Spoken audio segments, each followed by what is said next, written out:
Paz de Cristo, hermanos, paz de Cristo, muy bendecida, gloriosa y llena de bendición sea su noche ese es mi deseo en esta madrugada, que la gracia del Señor esté en su vida, que el Espíritu Santo le esté confortando y le esté llenando cada momento con su presencia.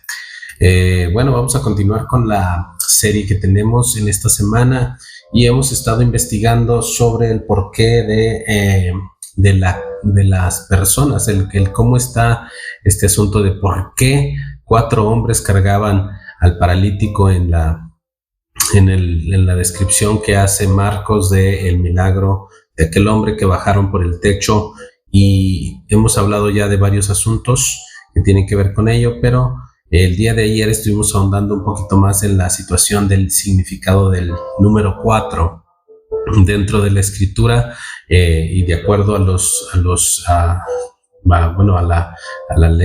letras, al alefato hebreo, el significado del 4 es la letra Dalet, que significa puerta, y de ahí nos desprendimos hacia varias situaciones. Hemos hablado de que el Espíritu de Dios es representado en la escritura como fuego, como agua y como viento, y el hombre pues es hecho de la tierra, del polvo de la tierra. Por lo tanto es una imagen de los 4, ¿cómo se les llama? De los 4 elementos que podríamos llamar naturales, pero que nos hablan de la proporción que debe de existir entre nuestro yo o nuestra vida, qué tanto debe de haber de nosotros y qué tanto debe de haber de Dios. Debe de haber tres partes, o sea, más de Dios que de nosotros en esta ecuación, para que la gracia de Dios se manifieste con grande poder. Hemos notado, no sé si alguno de ustedes lo ha pensado, pero 4 son también los evangelios. Hay 4 evangelios que son, bueno, representan la fe, ¿verdad? Nos representan 4 formas de describir la buena noticia, y 4 orientes o 4 formas de orientarse. También 4 son las puntas que tiene la cruz. La salvación tiene que ver con la cruz. Hay 4 lugares hacia donde apuntan, y 4 son las estaciones del año. Esto habla de continuidad en medio del cambio. Cuando uno cambia de una estación a otra, suele haber desvariaciones. Cuando la gente cambia de la etapa por ejemplo, de calor a la etapa de frío, o a la etapa de viento, la estación de viento, que es el otoño, entre esta y la otra puede haber descompensaciones. Hay gente que se enferma, pero a nosotros la Biblia nos habla de una continuidad, de tener siempre una actitud. Haya pues en vosotros esta misma actitud que hubo en Cristo, y que sea constantemente, ¿verdad? Nosotros tenemos que tener una estabilidad para seguir a Jesús, para estar en su camino. Jesús vino de la 4ª tribu. Jesús es descendiente de la 4ª tribu, la tribu de Judá. Y también Jesús dijo: yo soy la puerta, ¿no? Todos nosotros sabemos que una puerta, bueno, en este caso la puerta tiene 4 dinteles o 4 lados. 4 fueron los campamentos que los hebreos hicieron alrededor del tabernáculo. O sea, si quieres la presencia de Dios, tienes que estar rodeado por 4 lugares. Es importante que no lo veamos solamente como algo que, el 4, ¿qué tiene que ver? 4 hombres cargaban a este señor que estaba paralítico, y es importante ir viendo dónde encontramos ese número 4 en la Biblia. ¿Dónde están esos 4? ¿Por qué es tan importante para este caso el hecho de mencionar que hay 4 aquí y 4 allá, ¿no? Entonces, ¿cuántos fueron los rostros que vio Ezequiel de los seres vivientes en su descripción de la visión de la gloria de Dios? Pues fueron 4 rostros: el de buey o becerro, el de hombre, el de león y el de águila. 4 rostros distintos, y cada uno tiene su propia implicación. Más adelante estaríamos abriéndonos a esta nueva apertura, a esta nueva estudio y ver qué es lo que significa cada una de estas caras, ¿no? 4 son los niveles que se conocen o se reconocen de la interpretación de la escritura. Y no sé si lo recuerdas, pero ¿cuántas letras son las que conforman el nombre del Señor o de Dios? Bueno, Jehová, Yahvé, Yahweh, como usted lo quiera pronunciar, a final de cuentas, lo cierto es que ni siquiera la mayoría de los hebreos, de los judíos, tienen la osadía de pronunciar el nombre. Hay un cierto respeto, hay una cierta situación por la cual ellos no, o prefieren no hacerlo, y si sí lo saben, pues deciden no hacerlo, ¿no? Por respeto, porque la Biblia, la misma escritura dice: no tomarás el nombre del Señor tu Dios en vano. Por lo tanto, ellos no lo usan, y en su lugar van usando términos adaptados para referirse a Dios, tales como Adonai, Elohim, El Shaddai, etcétera, etcétera. Nombres que ustedes y yo conocemos bastante, incluso tenemos hasta cantos, ¿no?, que nos mencionan todos: Rafa, Jireh, etcétera, etcétera. Y ellos utilizan mucho también el término Hashem para referirse a el nombre sin mencionar el nombre. Es una forma de decir el nombre que todos conocemos, pero que no debemos de mencionar, ¿vale? Entonces, 4 son esas letras, y esas letras, o bueno, la escritura en realidad repite 2 de esas letras, pero son 4 letras que hablan de una conexión. Ahora, algo que yo aprendí sobre las letras hebreas es que todas tú las puedes revisar, y tú vas a ver que todas inician con un jalón. Cuando se hace el primer trazo, el trazo inicia desde arriba y va hacia el lado y luego va hacia abajo. Casi todos los trazos inician arriba, prácticamente todos, de hecho. Cuando tú veas la escritura, te vas a dar cuenta cómo hay como una curva que va desde arriba hacia el lateral derecho, típicamente al lateral derecho, y luego baja. Puede ser el lateral derecho muy cortito, muy largo, pero bueno. Por ejemplo, la letra Dalet empieza arriba y tal. Y es que ellos representan esto como una bajada de sabiduría desde Dios. El nombre de Dios contiene las letras, y las letras contienen una sabiduría, y la sabiduría viene de Dios. Es decir, todo convoca el nombre de Dios. Y también quiero acordarte de algo. 4 fueron los hombres que fueron elegidos por el rey Nabucodonosor, que fue el que se llevó a los 4 jóvenes en cautiverio. Bueno, se llevó a todo el pueblo de Israel, ¿verdad? Pero una vez que estaban ahí en Daniel 1:17, podemos notar que fueron elegidos 4 varones hebreos. 4 varones hebreos fueron elegidos en Daniel 1:17 para denotar algunas aptitudes, algunas características especiales que estos hombres deberían de tener. Es decir, ellos eligieron personas con unas características especiales. ¿Eligieron a cuántos? A 4 varones, fíjate bien. Dice en el verso 16 que Melzar se llevaba la porción de la comida de ellos, y él vio y el vino que habían de beber, y les daba legumbres. Y luego dice el 17: a estos 4 muchachos Dios les dio conocimiento, inteligencia en todas las letras y ciencias, y Daniel tuvo entendimiento en toda visión y sueños. Pasados pues los días, al final de los cuales había dicho el rey que los trajesen al jefe de los eunucos, etcétera, etcétera, delante de Nabucodonosor. Es decir, estaban hablando de 4 hombres que estaban, que tenían de parte de Dios conocimiento, inteligencia y entendimiento en las letras y ciencias. Además, dice Daniel, uno de los 4, tuvo entendimiento en toda visión y sueños. Nosotros sabemos que estos 4 jóvenes que fueron traídos, cuando fueron traídos ante el rey, ante este babilonio, Nabucodonosor, eran jóvenes, eran muy jóvenes todavía, y ellos estaban siendo enseñados. Ellos tenían que, ir o pasar un tipo de enseñanza que ellos tendrían que hacer. Y algunas de las cosas que ellos tenían que hacer era pues seguir las costumbres, ¿no? Seguir las enseñanzas, seguir, etcétera.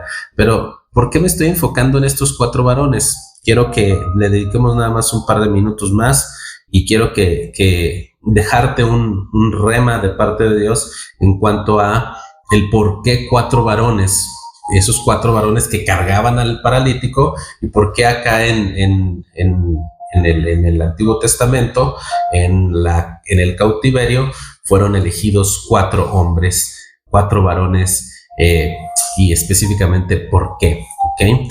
Fíjate bien, en el capítulo 1 y verso 7,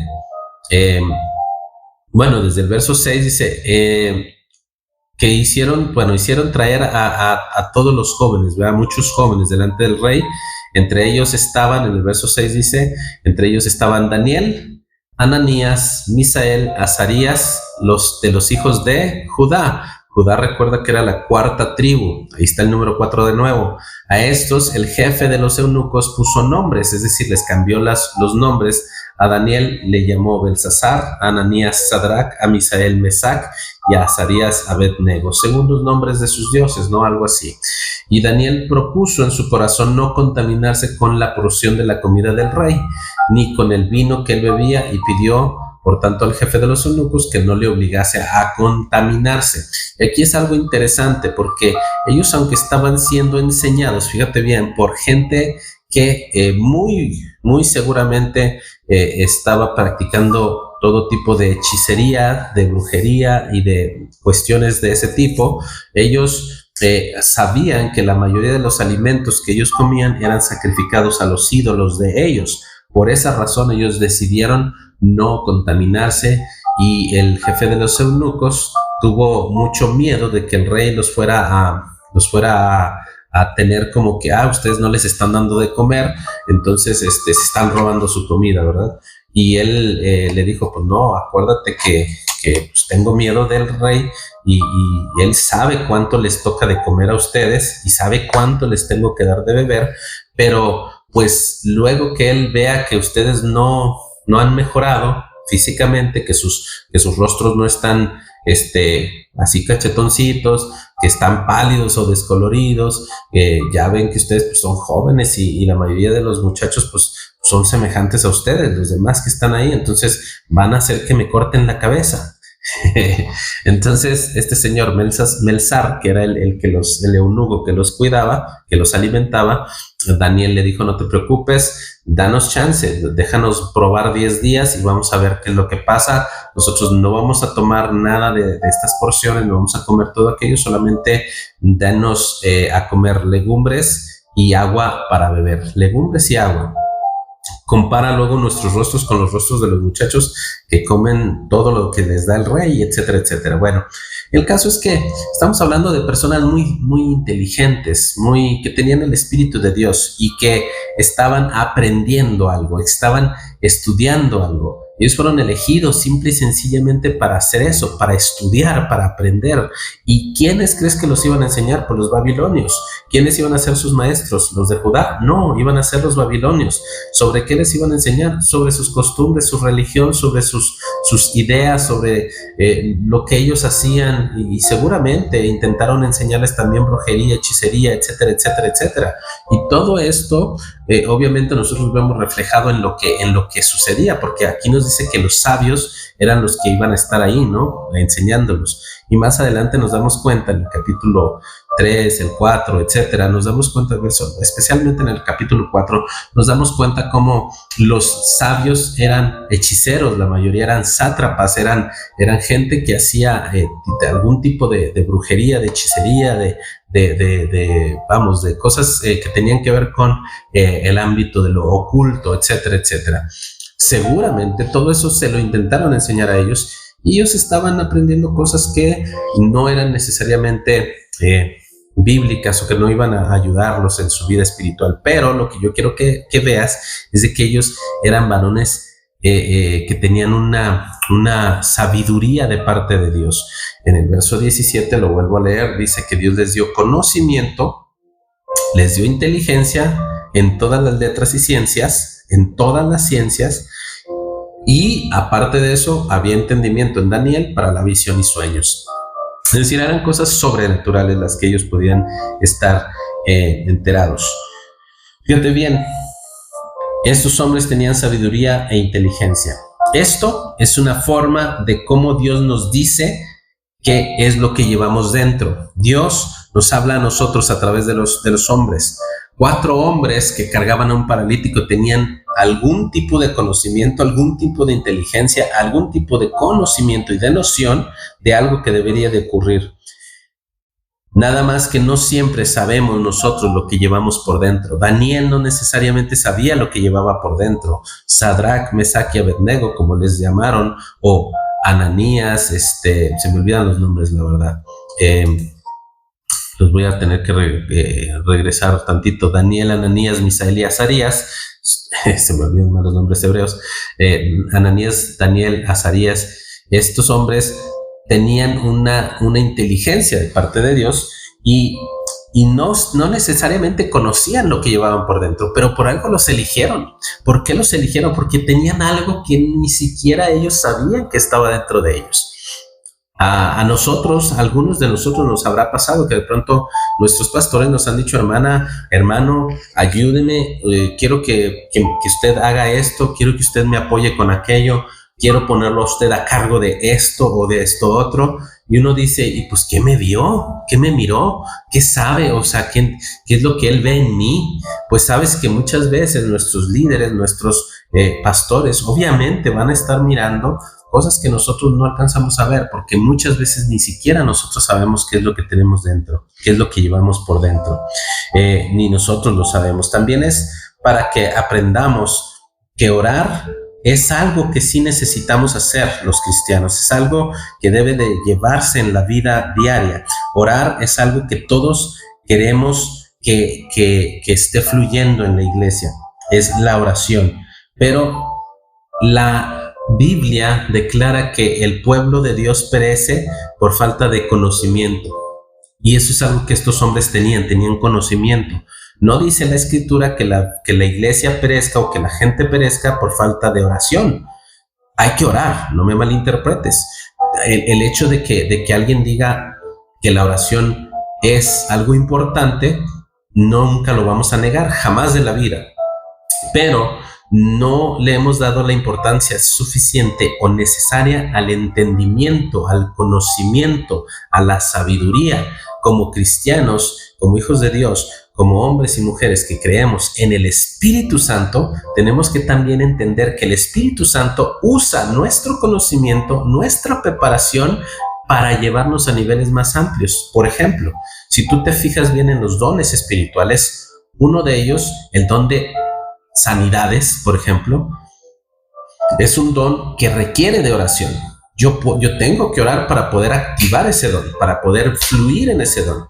Si yo no oro, yo no puedo activarlo. Y va a haber situaciones en las que yo voy a ver el milagro ocurrir o voy a ver la sanidad ocurrir, porque en ese momento voy a orar por la persona y voy a decir: Señor, sana esta vida, sana este cuerpo, sana esta situación, sana a la persona, y el Señor toca y hace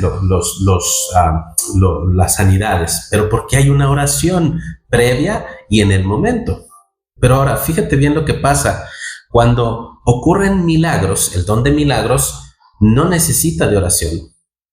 Vamos, sí necesita de oración porque es un don espiritual, y obviamente para conectar con lo espiritual hay que orar, pero no es en el instante en el que se hace el milagro. Cuando se hace el milagro, generalmente lo que necesitas es entendimiento y conocimiento que los demás no tienen. Te voy a poner ejemplos.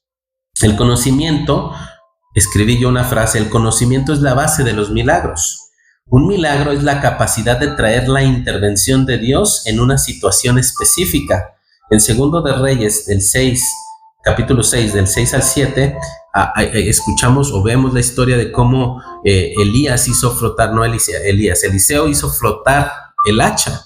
Él le llamaron, le dijeron: Señor, es que el hacha era prestada y pues se me fue al agua. ¿Y por dónde cayó? Pues cayó por aquí. Y entonces lo que él hizo fue hacer una cosa. Fíjate bien, él hizo algo y con ese algo, ¡pum!, flotó el hacha, el hierro flotó.